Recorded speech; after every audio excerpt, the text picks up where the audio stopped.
Jack Sadler, welcome back to EntreArchitect Podcast. It's great to be here, Mark. Thanks for having me. Oh, it's good to have you back, Jack. Jack is the CEO and co-founder of Part3. He's been here before, episode 517. It was called the Intelligent Construction Administration Platform for Architects. So if you want to go back to that episode, learn more about Part3, learn more about Jack, his origin story, it's all there, episode 517. Jack's mission through Part3 is not just ambitious, but transformative, aiming to empower architects and engineers to manage construction projects with unparalleled speed, automation, and intelligence. His journey in the tech and construction industries have been marked by strategic leadership roles and the successful launch of multiple tech ventures. Now with Part3, Jack is tackling the critical challenge of connecting construction teams more efficiently than ever before. For those who've joined us for his first episode back in 517, you'll remember Jack's insightful perspectives on leveraging technology to streamline the cumbersome process of this often hampering construction projects, right? This cumbersome process that we have. Today, he's here to share some latest advancements at Part3, share a little bit about how the platform evolved, but most specifically, we're going to talk about AI, right? Because Part3 is using AI. It's using lots of different technologies. And actually been doing it for a long time, a lot longer than the hype in that we've been hearing in the last few years. And whether you're a long-term listener or not, you'll recognize Jack is a testament to what's possible when technology and vision converge to solve real live problems in our construction industry. So I'm excited about this conversation, Jack. It's good to have you here. It's really good to be here. That was an awesome introduction, by the way. I love it. It's pretty hard to spend this long in tech and in architecture and not get drawn into AI. So yeah, really excited to go deep into that. Yeah, I'm excited about this conversation because, we've been talking, the last couple of years, AI has sort of found its way to architecture. Architects are notoriously late to the party with technology and innovation, and everybody knows that, right? We're usually about a decade behind the rest of the world. Things are speeding up, right? AI has been around for a long time, but architects have sort of started to embrace it over the last couple of years. But a lot of us have no idea what to do with it, right? It's a lot of fun. It's cool to go onto Midjourney and type in some words and get these cool images to come back, or go to ChatGPT and ask it to help you sort of put together, an email to a potential partner. Those are all great practical tools, but I'd love to sort of go a little bit deeper than that. Like, how can we really use this technology for the work that we do as architects? Yeah, I think you hit on a few really, really cool points as well.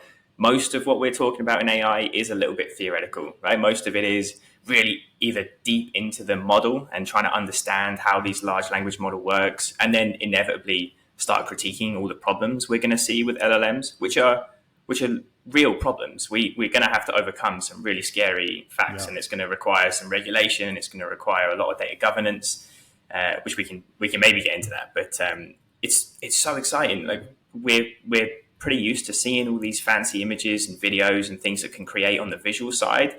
And that's obvious. We know how that's going to impact us today. We can create these compelling visuals that's going to help our conversation with clients.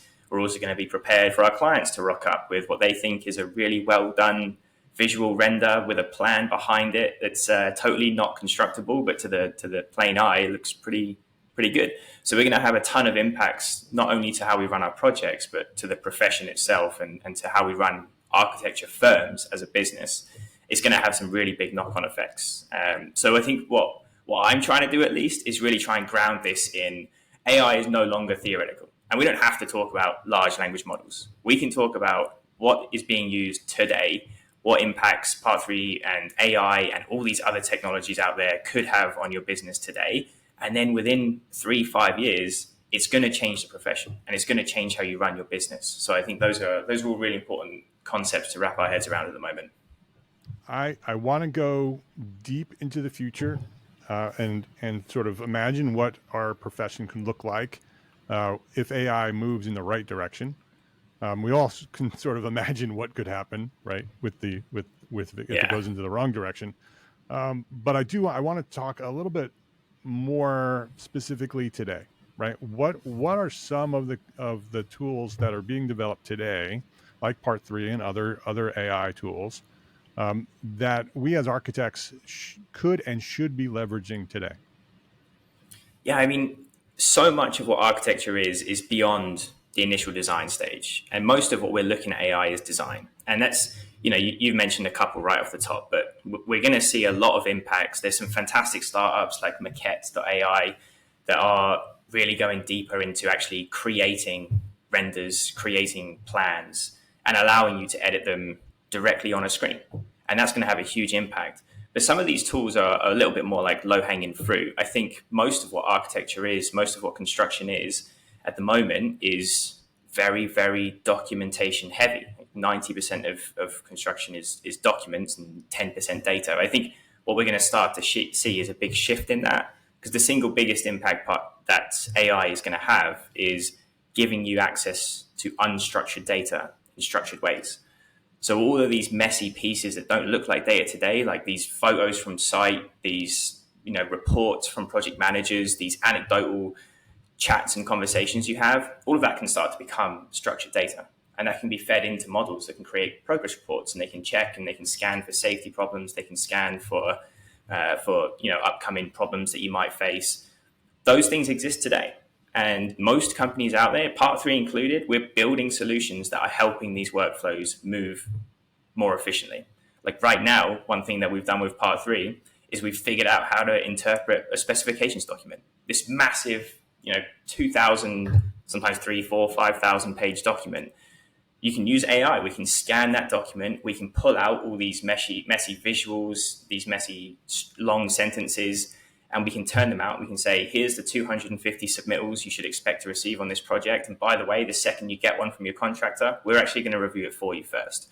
So we'll do the first review using AI.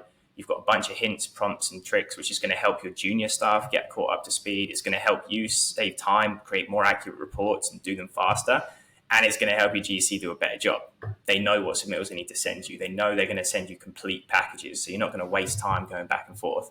So there's tons of applications that exist at the project level today. That's here. That's already being used. And I honestly think for firms that are not using it right now, they should have a plan to be applying this within the next sort of 6 to 12 months. Find ways to bring in at a minimum things like location intelligence and visual scanning using AI on site. Find ways to improve your workflows, to use all of these digital tools, to find ways to bring them in and to kind of speed up a lot of the processes you're doing. Because what we're next going to see is the impact of the business model. The business model of an architecture firm is going to start to shift. And the first step we can take is make sure our projects are running more efficiently so that we can be a part of that change when it comes. I love what you just described, right? Because when we think about AI and in architecture, what's going to happen, we immediately go to the design, right? We immediately say, okay, those images are going to evolve and they're going to become more real, and it's going to help us with our drawings and those things. But I love what you just described of using AI to take that specification, all those drawings, right? Let's say a commercial building has 100 drawings, 200 drawings, and a giant specification document. And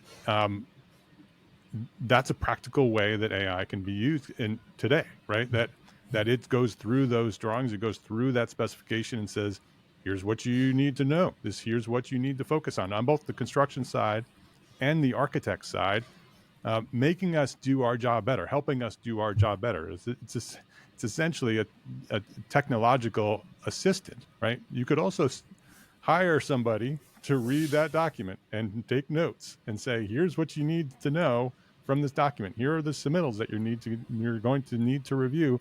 Here are the issues that you need to focus on in the drawings.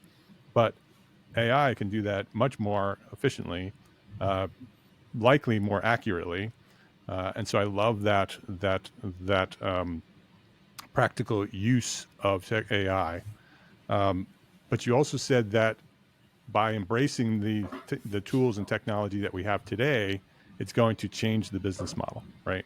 And that's the thing 100%. that people get nervous about, right? Because Yeah. architects don't like change. They've been doing it for this way for hundreds of years, and technology is going to change the way we do architecture, and architects must embrace it, or else architects are going to be replaced. And so, Yeah, what is your thought it's a on that, scary Jack? thought.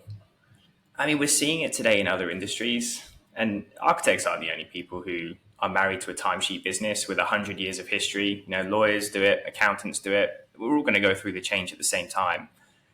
I think it'll be interesting to see who does it first and where it becomes more widely accepted. But we're seeing it. Like, a great example that I've been using is graphic design. Graphic design is obviously an area that was massively up for disruption. The second ChatGPT hit and we saw DALL-E 2 and we saw Midjourney, the first thing we were thinking is, great, we don't need graphic designers anymore because we can just type in a handful of words and generate new imagery. So what do these design agencies do? Well, a couple of the ones that we work with, and notably Superside, like something that they did was they immediately released an offering to say, well, if you want a slightly more budget conscious design project, you can do one which is human plus AI. You'll get faster results. We'll basically augment what the AI does, but we'll let the AI have the first pass and we'll use it as part of the project. So I benefit as a client because I get the same product faster and for cheaper, and they benefit because I went to them. I didn't try and sort of play around with AI myself. I still used the agency. So we're seeing that this has a business model impact. And when we think about an architecture firm, I think the problem we've got right now is that even though the business model is entrenched in all this history and all this legacy, we're used to it. It's not really how we productize what we offer. If you think about what an architect delivers, is it an hour of time, or is it plans and specs, or is it a building? Whichever it is, that's how we should be monetizing the business. That's how we should be moving forward. Like, spoiler alert, it's not an hour. You're not generating hours. You're generating plans and specs at minimum. But I think really what we should be doing is making sure we reflect the product and the end state of what the client is paying for.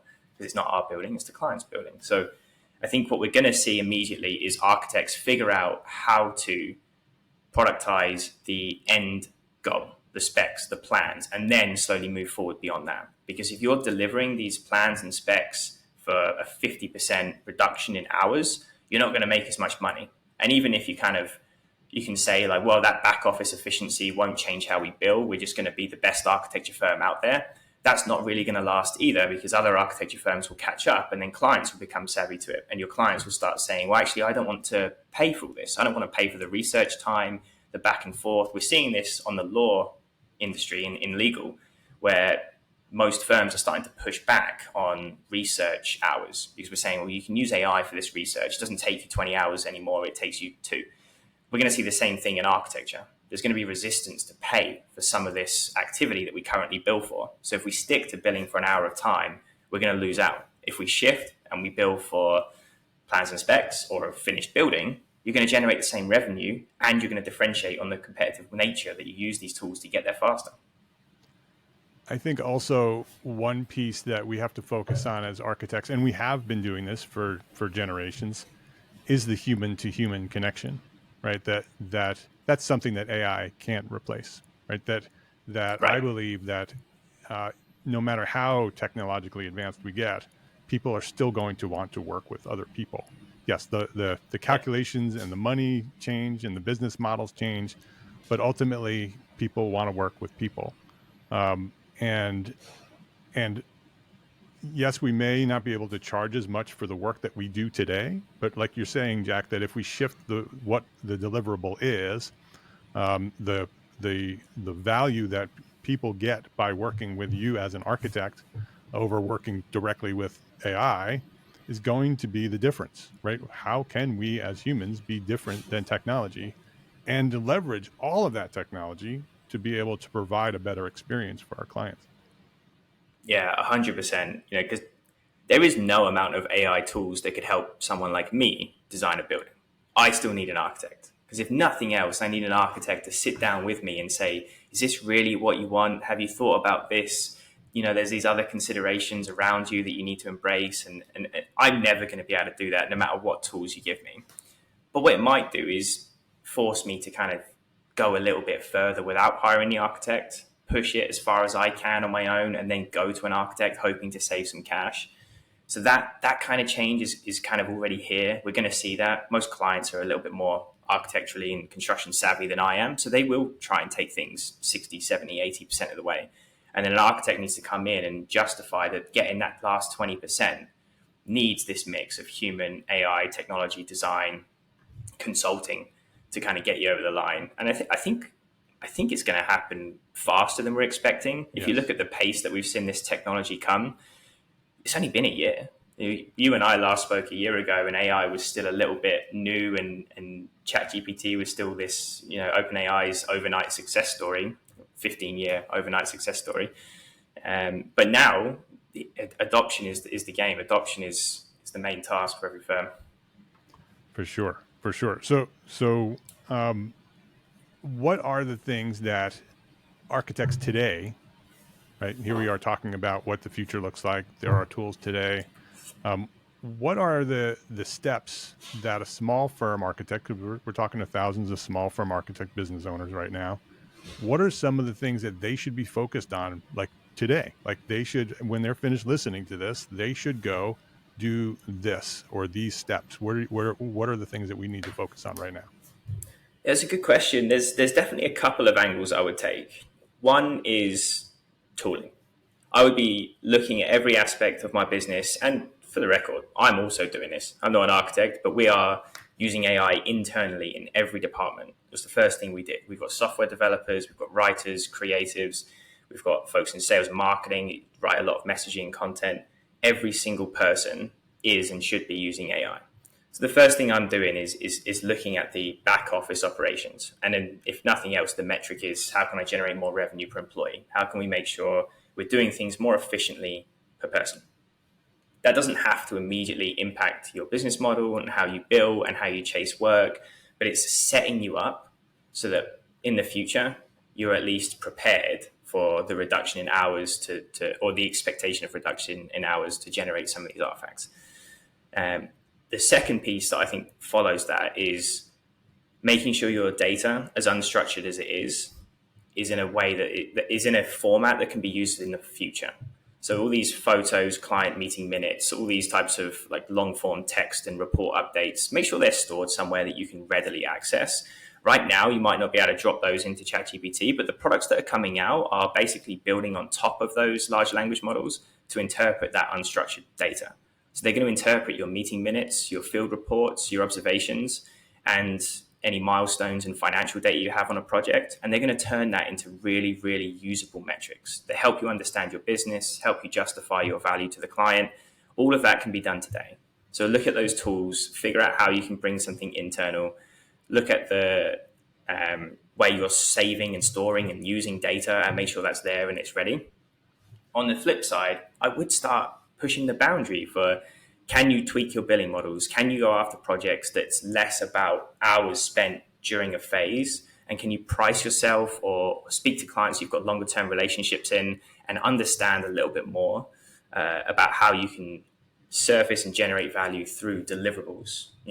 Completing a phase is one way to unlock revenue, but delivering something that's really strategically objective to the project is the better way to do it. And I would definitely start having those conversations now, because that is going to change. The single biggest impact to your business will be the shift in client expectations and the change in competitive landscape. And that change in competitive landscape shouldn't be underestimated. Today, an architecture firm that's maybe let's say a small to mid-sized architecture firm of 20 employees, if they want to start structural engineering or adding interior design or any new division and discipline to the business, it's quite a difficult process to do. 5 years ago, you'd have to go out and hire 10 professional engineers and stand up a structural engineering practice. But in the future, that might be as simple as getting one new partner in and then using AI tools underneath and generalists to actually run that practice. So now you can start to shift your own business into new competitive areas, but everyone around you will do the same thing. Your clients may start to add architectural services. Your contractor may start to shift and become more of a design build firm.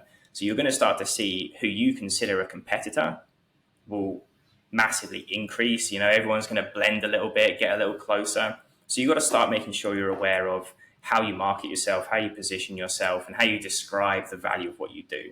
Most architecture firms do kind of fall in the same pattern there and sort of position themselves on human values and the design process, a little bit less so on bringing buildings to life and what makes your view and your industry experience and relevance more competitive than another firm. So as the competitive landscape shifts, I'd make sure we're starting to very deliberately position ourselves ahead of that. Yeah, and that gets into branding and storytelling, right? And so So much. when clients, our clients think architect, what does an architect do? We've been talking about that for decades, and we've been talking about storytelling. Learn to be able to tell your own story. Thousands and hundreds of thousands of architects telling their own individual stories can literally shift the profession. I love the advice, Jack, of experimenting, right? Taking some of the tools that we have, knowing that our clients are going to become, if they haven't already, coming to us with expectations of AI being part of our process. We need to be prepared for those client expectations and say, yeah, we do that. No problem. Here's how we do it, right? And provide them with a service that charges them to do something in a specific way. You don't have to overhaul your entire business tomorrow. Just take one little piece of it and experiment with it and create a product or a service that leverages AI, so you can start experimenting with it and see, oh, that works. Let's try this. Let's grow this. Make this a little bit bigger. Yeah. The other thing, Jack, data collection. Everything that we do needs to be done in a specific way in order for us to be able to leverage that in the future. Can you dive a little bit deeper into that, what that means in terms of how we should be doing that today? Yeah, I mean, it's a little hard to predict what the end state is going to be, right? And what that data will need to look like. I think the main message I'm trying to sort of push is to understand that unstructured data can be structured. That's kind of the whole point of AI, right? Like today, the difficulty of construction being 90% documents and 10% data means you can't really interpret a lot out of those documents because you've basically got a stack of PDFs. Some of those PDFs are drawings and plans. Some of those PDFs are shop drawings and things from the contractor. Some of those PDFs are addendums and change orders and all these financial things, but are basically all PDF, and you can't do a lot with that. Fast forward, 10 minutes into the future here, and we are going to see tools that can take and accept all of those different PDFs. Like Part3 is proving, we can take really big, messy, ugly PDFs, and we can do a job as good as any human at interpreting and generating real facts. So I think for now, my only advice is to not underestimate the value in all of that unstructured data. Those meeting minutes have an awful lot of context. Yeah. And if you combine the meeting minutes with who said what and the progress of construction, the action items, with the change cost, with the financials of the project and the milestone, and some visual aspects, that's a progress construction report right there that an AI could generate for you much faster than any human. And they're not going to spend 3 days because they got pulled into the other meetings and gone to the other site. An AI can do 2 projects at the same time, or 200 projects at the same time. So it's going to be really important just to make sure you're accessing it and storing it in a way that's really useful. You don't need to overthink it. You just need to make sure you've got it all in a place. You can start to dump it into a model as soon as those products become available. And they are coming. Part3 is one, but there's tons out there that are starting to interpret all these different PDFs. Yeah, and you don't even need to organize it. Just make sure it's somewhere where you can access it, right? Because AI can can search it. You don't need to structure it in any way. But another piece of what architects do is often pen to paper, right? And that's something that I've recently discovered in my own workflow, that I have hundreds of scraps of paper. If even through this podcast right now, my notes are all a pen on a piece of paper, which can't be interpreted by AI, right? So all of my notes either need to be scanned or I lose it, right? And so that's something I've actually just recently decided that I'm going to change. I'm going to wait until March. This is being recorded in February 2024. March, the new iPads are supposed to be coming out. I'm going to buy a new iPad, and all my notes are going to be on an iPad, even handwritten. You ditch the pen. They'll still be handwritten, but they're going to be written on a device that then can convert my handwriting into text and then can be stored. Right? We need to think about that. Yeah. We need to shift our mindset. Hand sketches. Architects are constantly sketching on a piece of paper. Again, same thing. You can't use it if it's on a piece of paper. You're going to have to scan it or you lose it. But if you're sketching on an iPad, now that is a digital representation of your sketch, which can then be used and interpreted using AI. So I think what you're saying, Jack, is that we just need to think about what we're doing and how we're doing it thinking about this technology and not only what we can do with it today, but what we're going to be able to use in the future. Yeah, that's an interesting point. I mean, everyone's going to struggle with that transition, right? From pen to digital. I did a few years back, trying to figure out how to type during meetings and things, and trying to do all this. And drawing on a screen is never as easy as drawing on a bit of paper. But this computer vision technology has existed for a while as well. You know, like you can take a photo of a piece of paper with your iPhone, and it's going to recognize the text, and it's going to let you highlight it, copy it. That's computer vision in its most basic form. And we've seen the most recent OpenAI products. If you haven't already, the OpenAI Sora, I think it is. Like it's turning text and stuff into video and animation. So the computer vision is now part of these large language models across the board. So yeah, take photos, save them, store them. You don't have to shift. I personally couldn't go back to using a pen. I had to write some birthday invites for my son the other day. It was the first time I'd picked up and held a pen for more than 30 seconds in years. Yeah, it's hard.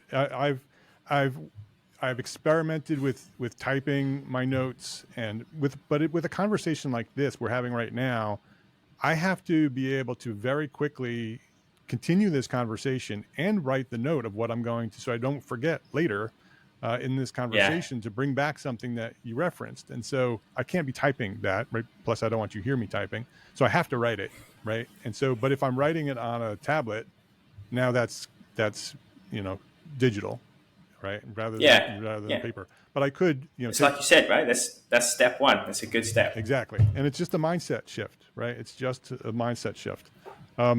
You also talked about our tools and which tools can we be leveraging AI. And as you were saying that, I'm going to look at my notes here, and it says inventory of your tools on my piece of paper here. And so I like the idea of evaluating our entire workflow as architects.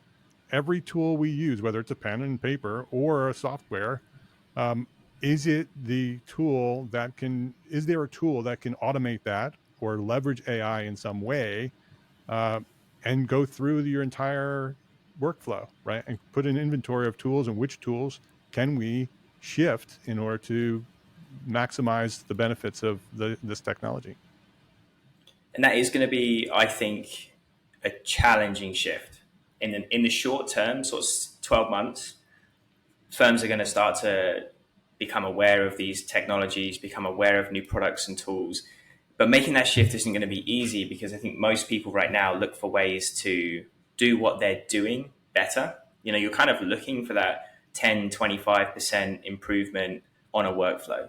As AI becomes more and more relevant, that's not really going to be the best way of doing this. It's going to be, like you said, it's sort of going back to the drawing board of what do we need to deliver and what are the best ways of delivering that. And you might end up completely reinventing a couple of workflows and designing them around some of the tools that are going to move the needle for you the most. And I think that is quite a difficult shift for most. Like you don't bring a tool in to work the way you've been working. You need to bring a tool in because you see an opportunity to totally change what you've been doing. So redesigning those workflows is going to be, I think that's going to be a moment where we stall in this adoption curve. That'll be a moment when we start to get a little bit worried about it. Like, okay, this tool looks great, but it's totally changing the way we do things today. I'm not sure we're ready for that. That's a change management process. It's changing 5, 10, 20 people in what they do on a daily basis. So I do think that's going to be a hard moment. But that's just going to come from trial and error. Yeah. Most of these tools are not going to force you to do big bang changes. With Part 3, we always make sure it's really clear that the best way of figuring out if you love Part 3 is to just use it on your next project. And if you love it, you'll use it on the one after that too. If you don't, no hard feelings. But it's going to give you the chance to test it in one concentrated space, one little area, to get some good feedback and then go from there. And that might be a good way to test out some of these new tools. It's going to be the Wild West, right? For the next 6 to 12 months, those tools are going to change, reinvent themselves, redesign themselves, because they're using AI as well. What's exciting for me is to imagine what the new firms that are being established today, right? These young architects coming out of architecture school, having been immersed in technology since they've been born, all working on iPads and iPhones since they've been born. They're going to build that firm that we're talking about, right? From scratch. Yeah. They're not going to do it the old way and have to convert it. They're going to build the new model. And like you said, we should be looking at our competitors. That's a competitor, right? That new model, that new architect that's coming in is going to be a direct competitor with architects like me who've been in the profession for decades. That if we're not starting to make some of those changes and shift, yes, we have an advantage with our experience and our age and our knowledge. But the new firms doing things differently are going to be a new way of doing things. And I'm excited about that. I'm excited that those firms are going to impact the profession in a really positive way. What are your thoughts on that, Jack? Yeah, I got two distinct areas we want to dive into there. One is around that knowledge gap, because that's what it is, right? It's a knowledge gap. You've got all these veterans in the industry and people who have experience pre-AI, which is basically everyone who's an architect today. And you've got folks who are coming up and graduating using these tools. And that shift is going to get bigger. So we're going to see a bigger generational gap than we've ever seen over the next 5-10 years. But that is massively important to embrace, because the folks that are coming out from industry now, we talked a little bit about how your competitive landscape shifting. That doesn't just impact the work you go for and the clients you sell to. It also impacts your ability to attract talent. And if you're finding it difficult to attract talent today and you're not using technology, you're going to find it impossible to attract talent in 2 years, 3, 4 years. So part of this adoption is going to be for talent and retention. And we need to make sure we're deliberately finding ways to bridge this gap. So, kids that are graduating using these tools understand what the tool's actually trying to do. And they understand the logic behind it. They can challenge it. They can think with it.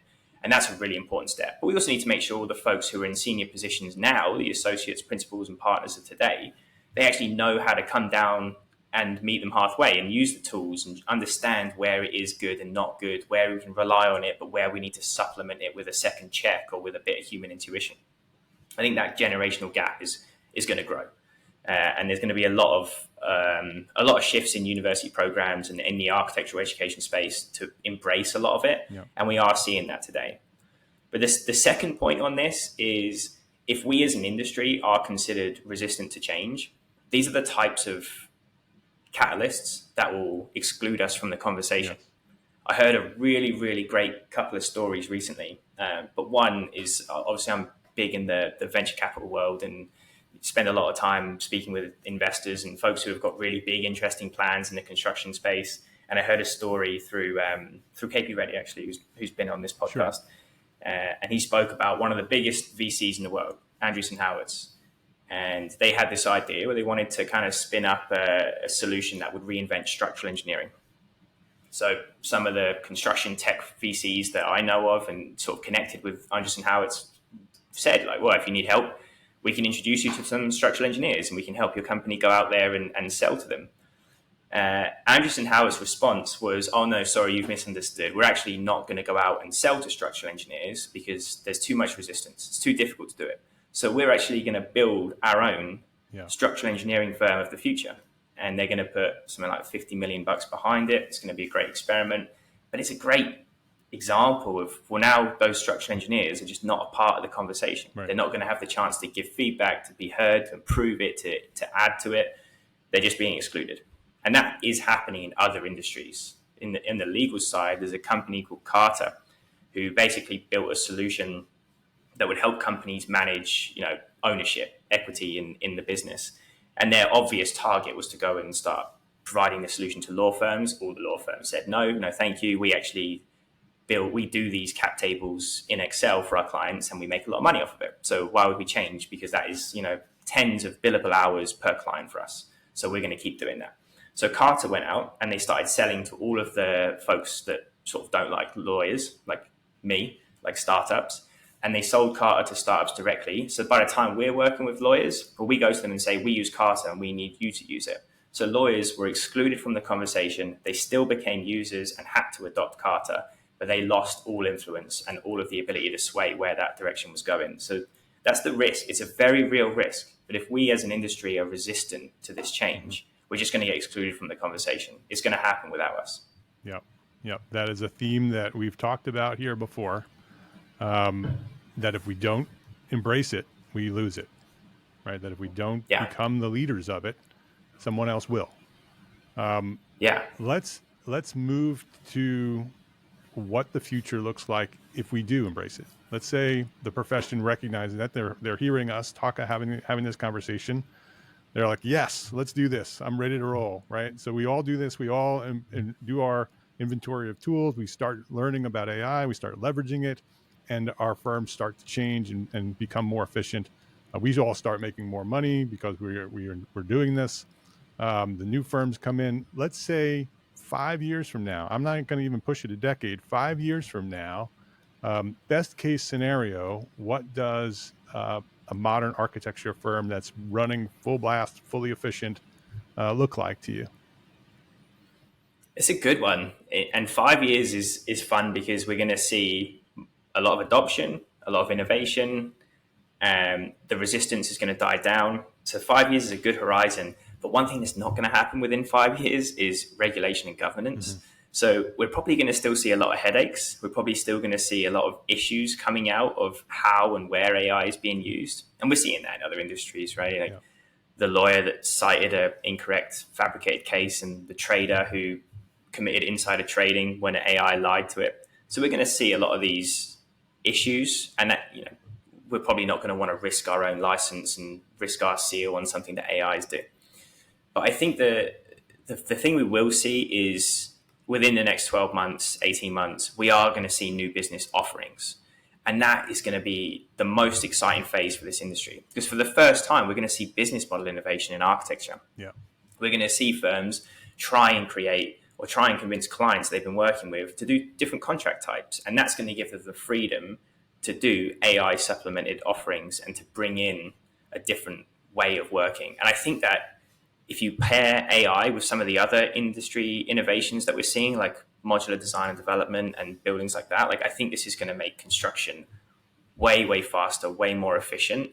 But I think the next sort of 3 to 5 years, I think it's going to be a much more competitive landscape.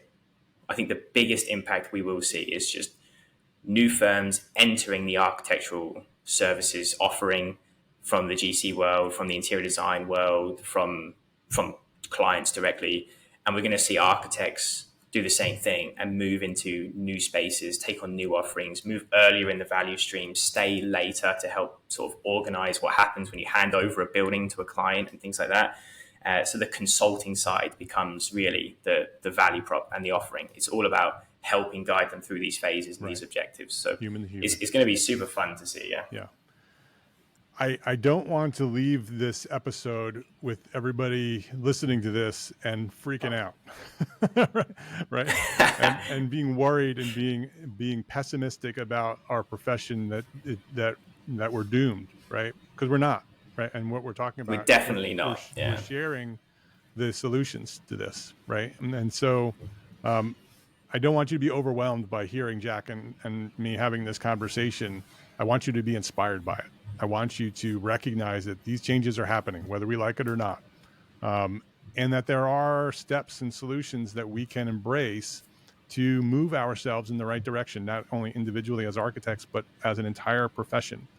And it only takes us to do this in small increments, right? Just commit that you're going to make these changes, do your evaluation of your tools, look at the way you're collecting your data, start thinking about the experience that you provide to your clients, because that's going to be the thing that differentiates you, right? Use these tools and then enhance the experience, the deliverable of what you're offering, and just do this in small steps, right? So commit today to do something today, and then tomorrow look at the way you're doing it and maybe shift your mind again. And so I want to just give you some very practical steps to move forward in the direction that we are talking about here. Before we wrap up, Jack, do you have any thoughts about the future and what architects should be doing today to move to that next step as well? Yeah, I mean, today, the best use of AI is to replace the things you don't like doing. Yeah. And that's what I'm doing. There's tons of my job that I absolutely dislike, and AI is starting to do all these things for me. I hate doing calls and sending out meeting notes afterwards, so I adopted an AI tool that does that for me. I hate running and writing progress reports, so I adopted a tool that does that for me. So I think in the short term, architects have got tons of tasks that you'd rather not do. Right. No one wants to review a 150-page PDF on a door hardware submittal and compare that to your specifications document. So let the AI do it. I think that's the best use case and the best first step. It's just to look for these tools that replace all the tedious parts of your job that you don't enjoy doing anyway. And that's just going to bring you not only time and freedom, but it's going to bring a lot of joy back into doing what you do and just focus on design and consulting. Well, I'm going to skip the final question because you just answered it. Unless you have a different answer for the one thing that a small firm architect can do today to build a better business for tomorrow. I think you just answered it. But if you have additional thoughts on that, what's your thought? I think that is definitely the best one. We've also talked about saving, storing, filing all your unstructured data. And we talked about starting to have those conversations with clients. Start to have the conversation on alternative ways to price. What if you could save 50% of your time in the CD phase? Would it still be just as valuable to you? If so, then we pay for CDs, not for the hours that went into it. So I think just starting to have those conversations now and consider it research. You're just researching for what business model was going to look like for you in 2025. His name is Jack Sadler. You can learn more about Part3 at part3.io. Jack, what's the best way that an architect can learn about Part3 other than going to the website? But is there a free trial, any of those kind of things? Yeah, definitely. Just go to the website, check it out. We've got a bunch of stuff on there. You can directly book a meeting with me or anyone in our team. We've also got an awful lot of content out there that's going to help you understand where and how you can use AI. And we've also got free tools out there that are great examples of tools you can actually start to apply today. For example, you've got a specifications document. You can dump it into our free tool on the website. We'll generate a submittal log for you and your contractor. So there's a lot of free artifacts out there that we can generate and provide for you. But head to the website. That's definitely the best place to start. Or shoot me an email. I'm Jack at part3.io, and I always love to talk about this stuff too. All right, Jack at part3.io, the website, part3, the number 3, part3.io. Jack, I always am inspired when I talk to you. I love your knowledge. I love your passion. Always an exciting conversation. Always makes me think about where we're going in the future, but also sort of grounding me in where I am today. So I appreciate you for the work that you're doing at Part3, and thanks for coming by here and sharing your knowledge at EntreArchitect Podcast. Thanks for having me. Already looking forward to the next one.